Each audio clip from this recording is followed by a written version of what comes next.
We saw a much different Boston College team against UNC, but it was not enough, as the Eagles could not find their shot and lost to UNC 58-47 on Wednesday. We're going to recap this. We'll talk a little bit about a coaching rumor you're going to want to know about, and we'll get into the news, including a preview of tonight's big Georgia Tech Boston College women's basketball team. All of this and more on today's Locked On Boston College. You are Locked On Boston College, your daily podcast on the Boston College Eagles, part of the Locked On Podcast Network, your team every day.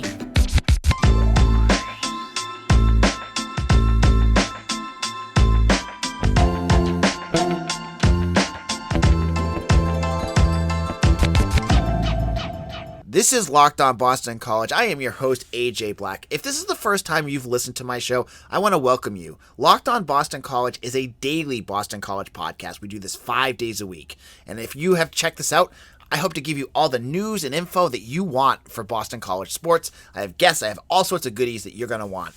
And if you've listened to us and you have made us your first listen every day, I want to thank you again. Each and every one of you that have listened to Locked On Boston College, you make the difference here. So let's jump in. Boston College loses to UNC 58-47. This was a very, very different game. Remember, UNC scored 91 points against BC on January 2nd. They ran their offense and did whatever they wanted against BC. So heading into this game, it just seemed like if BC did what they did against Wake Forest, UNC is going to be able to trounce them. That's not what happened. BC showcased that they have a lot of what you want to see. This was an encouraging and disappointing game all in one.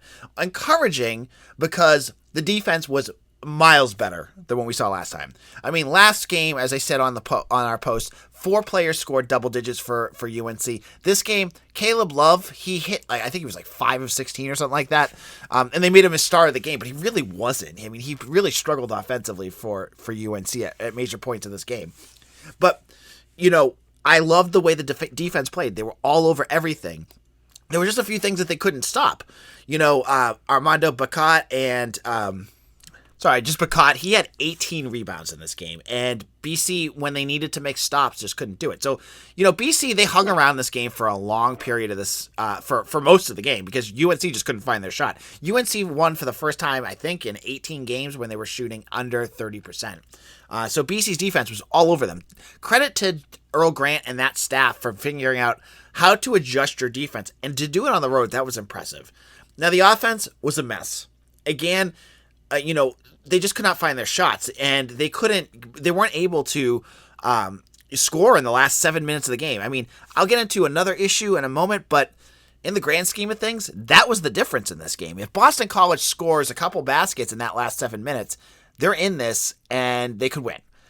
But they kept going down the court. There was a big series where Jaden Zachary draws a foul and he front ends a foul shot and then misses the second one. That was very disappointing.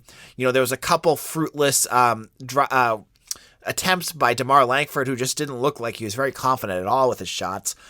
There was that. If you go 7 minutes against a team like UNC, you're going to lose. And it was just lucky that BC only lost by 11, because the way that they ended that game, it could have just exploded. But again, the defense played. The defense came in there to play. And so, credit to some of the guys. TJ Bickerstaff had a heck of a game. He had 17 rebounds. A lot of big moments there for him. Jaden Zachary, I know I just got him on his offense.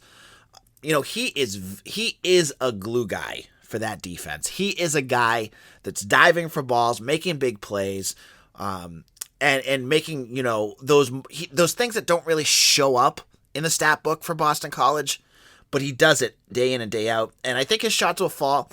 And even if he doesn't, like next year, his role should not be the scorer. His role should be a guy who can put in some points here and there, but a guy who plays defense for you, because he is going to be, if he is like the sixth man, the guy that does that, or more of the not the focal point of the offense, he is in a much better space to do that.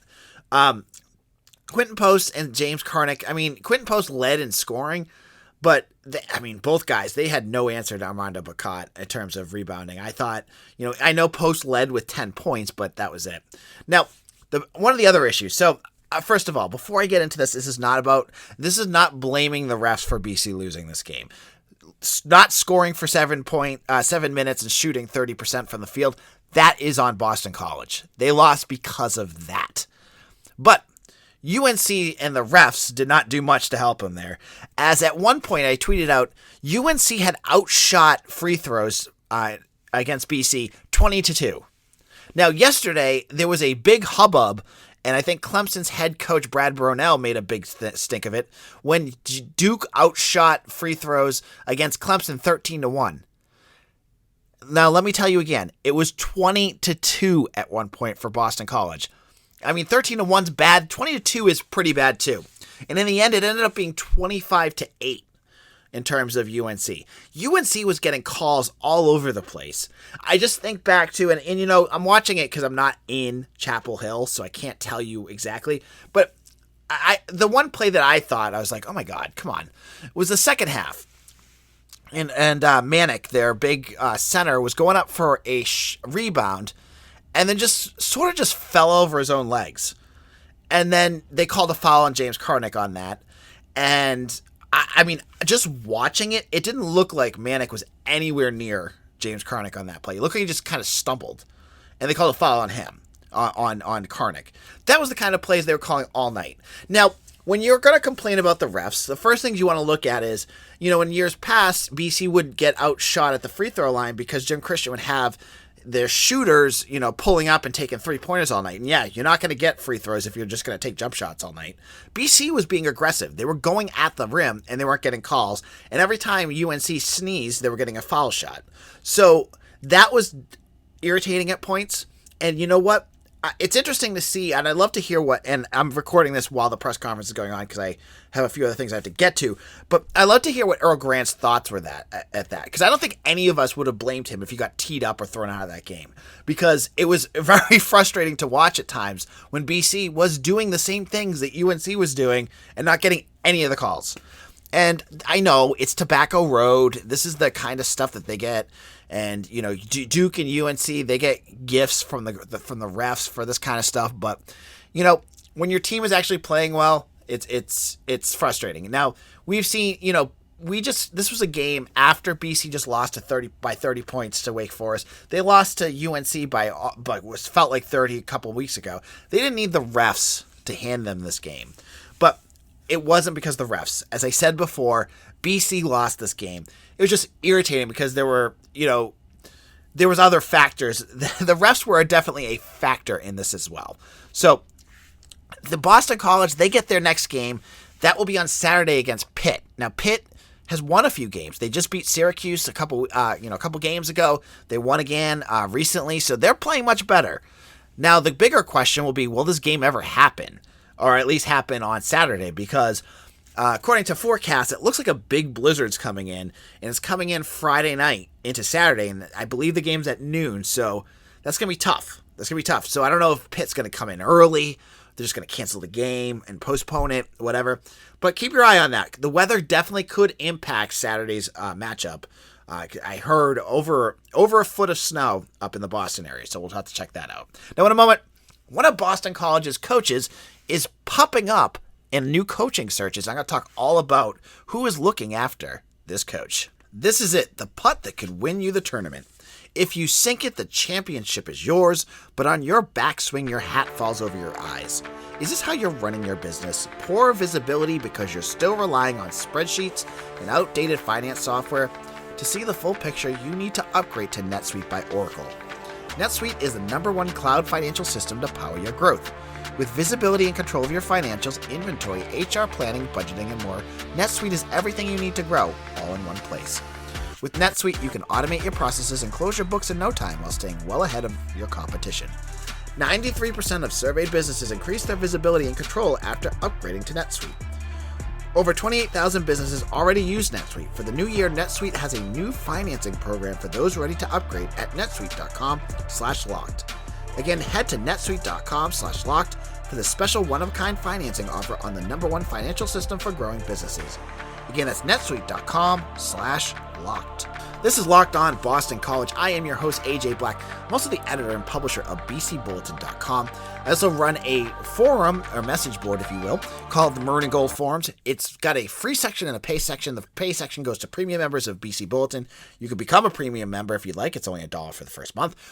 And I give you tons of recruiting news. I'm always in the know on all that. Or if you want the free stuff, that's good too. Head over to maroonandgoldforums.com and sign up today, and you can get your free account set up immediately. There's a great community of over 370 Boston College fans over on that site. Be the newest one by heading over to maroonandgoldforums.com.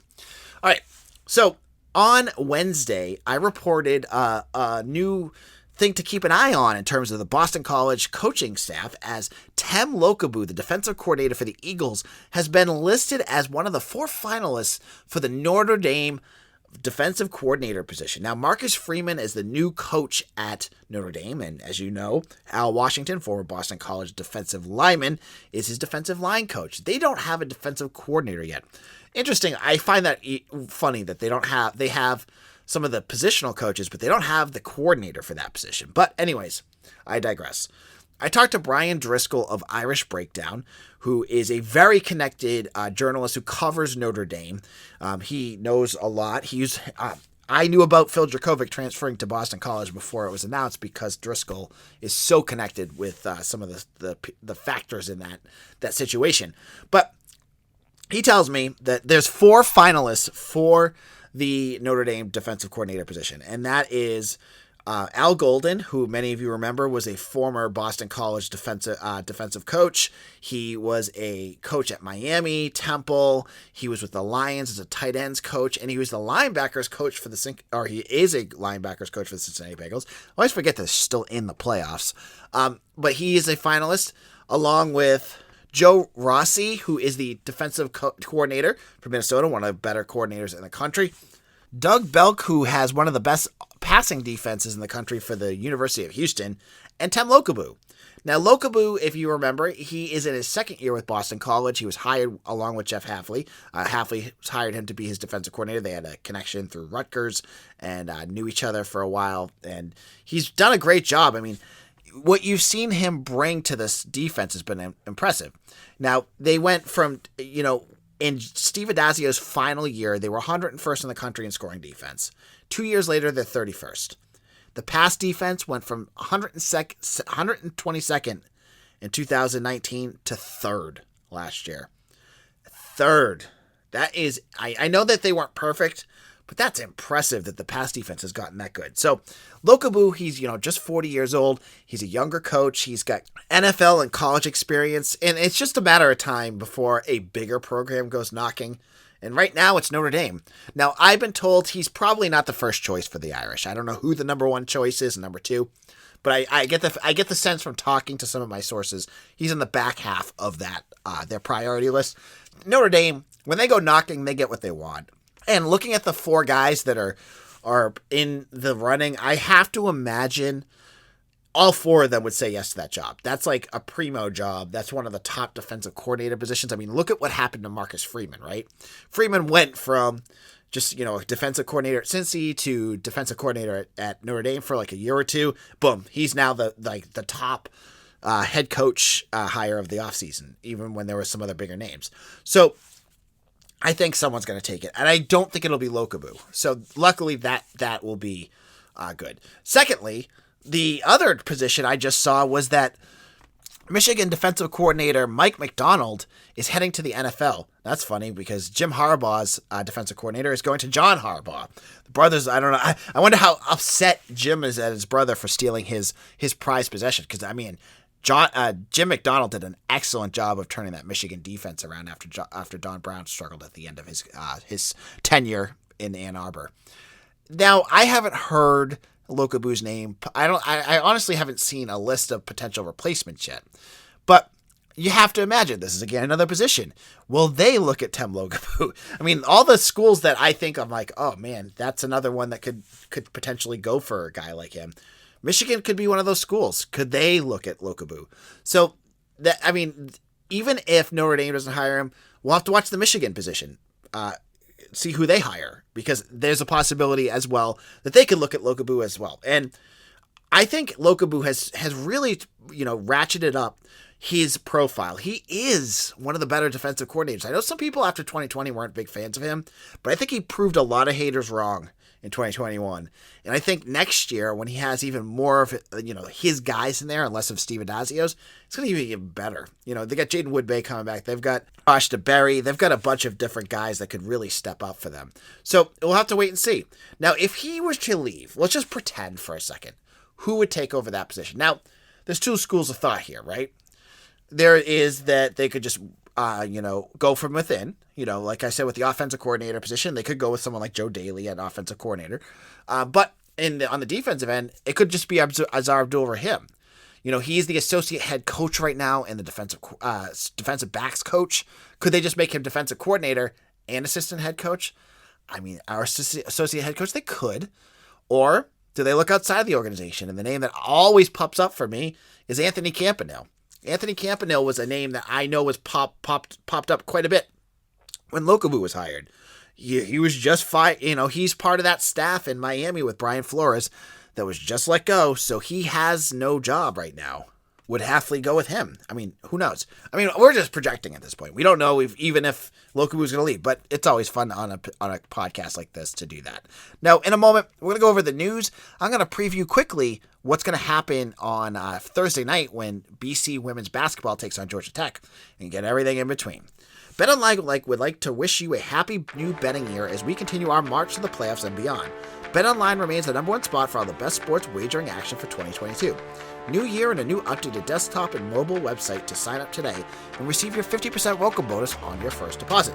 Just use our promo code LOCKEDON to get started. From football, basketball, hockey, boxing, and UFC, right to your favorite Vegas casino games. Don't wait to take advantage of all the amazing offers available for 2022. BetOnline is the fastest and easiest way to make wagers on all your favorite sports. Head on over to BetOnline, where the game starts.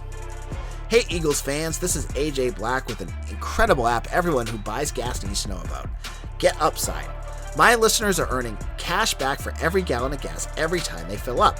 Just download the free GetUpside app in the App Store or Google Play right now. Just use promo code SCORE for 25 cents per gallon or more on your first fill-up. Cash back. Don't pay full price at the pump anymore. Get cash back using GetUpside. Just download the app for free and use promo code SCORE for 25 cents per gallon on your first tank. Some people who drive and are making as much as $200 to $300 of cash a year back, and there's no catch. The cash back gets added right to your account. You can cash out anytime to your bank account, PayPal, or e-gift card, or Amazon, or other brands. Just download the free GetUpside app and use promo code SCORE to get 25 cents per gallon or more on your cash back on your first tank. That's code SCORE. This is AJ Black. On Thursday evening at 7 p.m., Boston College women's basketball is going to head to Atlanta to face with the number 14, number 17 Georgia Tech Yellow Jackets. This is going to be a big game for BC. A win would give them a 15-5 mark and 6-3 in ACC road play, and it would make them 5-3 in road games. So it's a big matchup for BC. But Georgia Tech is one of the best teams that they played all year. Now, I know they played Notre Dame, they played Louisville, but this is going to be another big challenge for them. They're coming off back-to-back wins against Syracuse and North Carolina, a game where they held UNC to 38 points, and they're just incredible on defense. They allowed only 46.3 points allowed per game. It's number 1 in the nation, while holding opponents to 32.3% shooting, second in the country.